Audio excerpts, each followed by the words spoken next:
Hey, what's up guys? JS Cards here coming at you, and this video today is a guest upload by my friend and fellow creator, the Havre Cardman. He has some awesome videos and projects going on right now, and I thought I would just show what he's been working on lately, and then we'll get right into his deck profile. I'm super excited for it. So Christian, the Havre Cardman, is currently working on Yu-Gi-Oh! Synthesis, which is his own original audio drama. I'm also a part of it as well. I'm making some of the music for it, and it is an awesome storyline so far. The first episode just dropped last week, not even a week ago, so you guys definitely have time to check it out and prepare for the second episode. There's some very talented voice actors, sound effects going on, and the story is like a darker, more adult version of Yu-Gi-Oh! It's really cool. The Havre Cardman and a lot of other people are putting a lot of time and effort into this, so we really want it to be a success, and hopefully people enjoy it. I think the response so far has been very positive, which is great. The Havre Cardman is also a member of the Coalitions of Scrubs, which is a YouTube account here where a bunch of individual Yu-Gi-Oh! YouTubers came together and formed this team in this account, and they all upload different videos and they work together to make videos, and there's some awesome content on here as well. You got deck profiles, discussions, things like that, and everyone in this group is super cool. And actually next week there'll be kind of a cool announcement for the coalition, and I'm not going to spoil anything away, and then I'll probably make a follow-up video, but yeah, stay tuned, check out the coalition.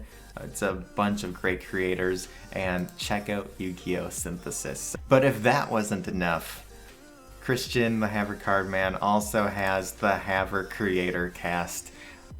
Yours truly has been a guest on here twice. It is his podcast. You can find it on Spotify and I think any other place where they play podcasts.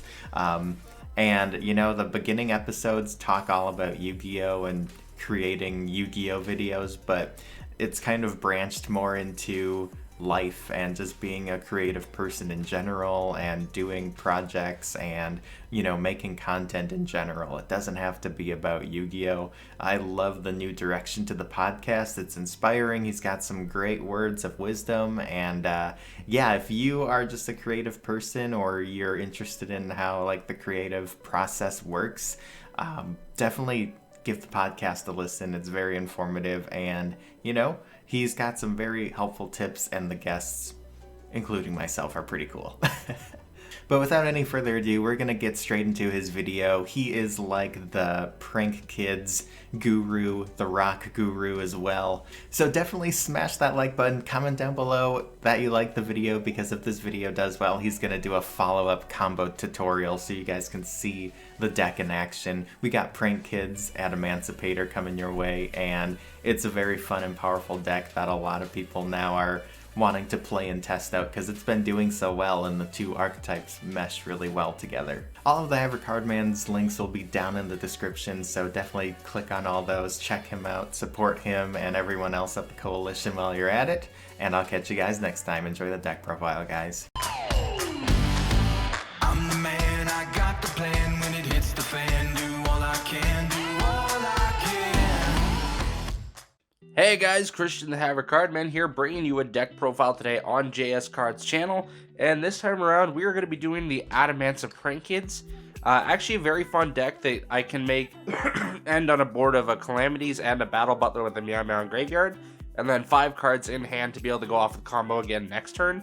It's actually surprisingly recursive, surprisingly, well, obviously just explosive and just like crazy by all means. And this deck actually does not run any hand traps, so that's totally up to you guys if you decide to run hand traps. I mean, obviously, if you're playing meta, do that. I just don't include them in here because it changes on format to format, so this is just like the base deck, and you guys can edit it from there. But let's go ahead and just jump straight into the profile today. I'm not going to give you guys any advertising BS or anything. We're just going to get straight into it with the main deck today. Starting off with the monsters, we are running the 3 copies of Prank Kids Fansies. This guy, absolutely essential. That will be the same with all of our Prank Kids. Of course, 3 of each, just because that is like, if you're not running 3 of each Prank Kid, you're kind of messing up a little bit. And when it comes to Adamanciptator kids, Roxy's is actually your best prank kid. Like, I never thought I would say that. Usually he's my least favorite one just because of the fact that you have to banish a card, draw a card before you can summon another one. But given the Adamancipators, Roxy's is actually your best card. So that's it for the prank kids package for the monsters. We'll go ahead and move on to... Oh, excuse me. Move on to the Adamancipators. So we are running 3 copies of Researcher. This is probably like your priciest card of the deck. I did buy it when it like dipped after Block Dragon got banned, so I got really lucky on when I picked up my copies, and this is really what makes the deck actually like really function well, as well as the other Adamanciptator cards. So you're also running 3 copies of Seeker, because if you open up both a Seeker and a Researcher in your opening hand, it's just like you have insane amounts of combo that you can go through with that, and it's just incredible to see. So also running 2 copies of Adamanciptator Analyzer. It's good if like you open it up and like you're going second and you have this in your opening hand, but otherwise you really only play this if you get it off the top with like a Raptite. That's really the only reason. So, or to be a follow-up play for the next turn. So this next card I really kind of debated on a lot, but we are running 3 copies of Doki Doki just because there are so many good targets in the deck for this. And you could always discard like a Roxy's to be able to get out your Analyzer, or you know, there's so many good ways to get out like the rocks that you need with Doki Doki. So I always run this at 3 because it's a good starter, it's a good extender, it's just overall a good card, definitely worth running. So of course with that we also have 3 Kawaki Mirror Guardian, a prime target to discard because you could always discard this guy with Doki Doki and summon out of Roxy's if you don't have a Prank Kids monster yet. So like I said, we'll get more into that stuff later down the line. Now into our 1 of rocks. We do have 1 of each crystal because we have 1 of each crystal in the extra deck for the actual Adamanciptator Risen monsters. So we play 1 of each of these guys so we can be able to bounce them back to the extra deck and be able to play them again next turn. Dragite is honestly the best crystal in the main deck, but kind of the worst one in the extra deck. It's only really good to help break an opponent's board. And like, it has come up a couple of times for me, but you know, mostly Dragite you just want in the main deck for that extra draw. It's just really nice to have. So, and lastly here we have 1 Gate Blocker and 1 Kawaki Mirror Supplier.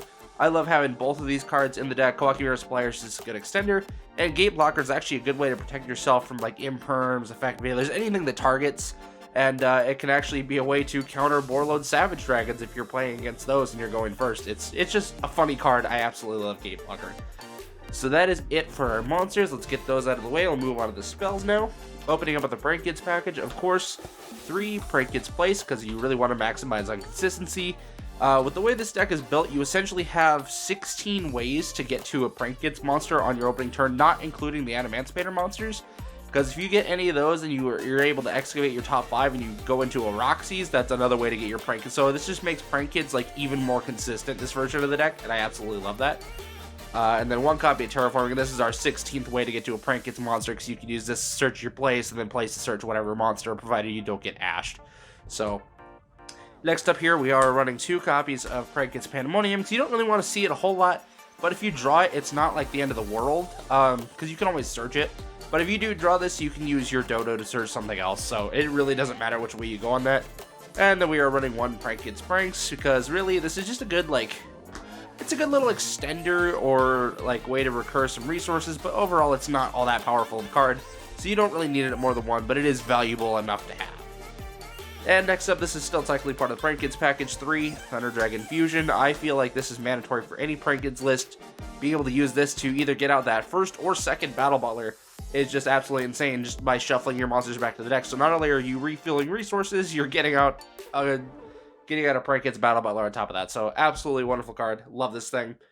And for more extenders, we have 3 copies of Adamanciptator Signs, because once again, you can use this on Prank Kids Roxy's or any of your Adamanciptator monsters, and is not a once per turn in the slightest. So having 3 additional extender cards in a deck that really does have a lot of rocks is really cool. I absolutely love it. And last off in the main deck here is 2 copies of Prank Kids Plan. So like I said, from here, you guys can copy and paste this however you want, and add in whatever hand traps you want, change things around. Nothing here is set in stone. I've just been playtesting this deck for a few weeks, and I've really been loving it, so I think you guys will enjoy it too. So, onto the extra deck, we'll start with our Synchros. We do have the 1 Raptite, 1 Leonite, and 1 Dragite as promised. These guys are all handy and all able to be recursed, or be able to sent back to the extra deck to use again later. Unless it gets banished, of course, you don't really have any way to get around that. But having the Raptite to get another top 5 excavation to summon any rocks, so this can include your tuners, Leonite to be able to add Adamanciptator cards to your hand, which can include your signs. It can include an Adamanciptator that you haven't special summoned yet. Leonite, just overall really good card. I need to use him more often, to be honest. And then Dragite, of course, to bounce cards back to your opponent's hand, which is just super good at helping break boards. And then if you have his crystal counterpart in the graveyard, he's an extra negation. So I believe all these guys get an extra sort of disruption if they have their crystal in the graveyard, which is cool. And for our last synchro, we do have the one Ravenous Crocodragon Archithus.